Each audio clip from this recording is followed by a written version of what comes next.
high wind warning is in effect for the following areas in Alabama: Baldwin Central, Baldwin Coastal, and Baldwin Inland. In the following areas in Florida: Escambia Coastal and Escambia Inland. Wind advisory now in effect until 7 p.m. Central Daylight Time this evening. High wind warning in effect until midnight Central Daylight Time tonight. What? For the high wind warning, south winds 20 to 30 miles per hour with gusts up to 60 miles per hour expected.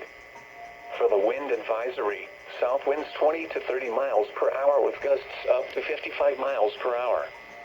Where? In Alabama, Baldwin Inland, Baldwin Central, and Baldwin Coastal counties.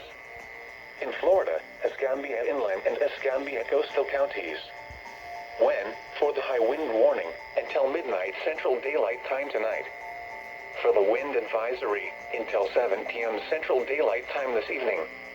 Impacts: damaging winds will blow down trees and power lines.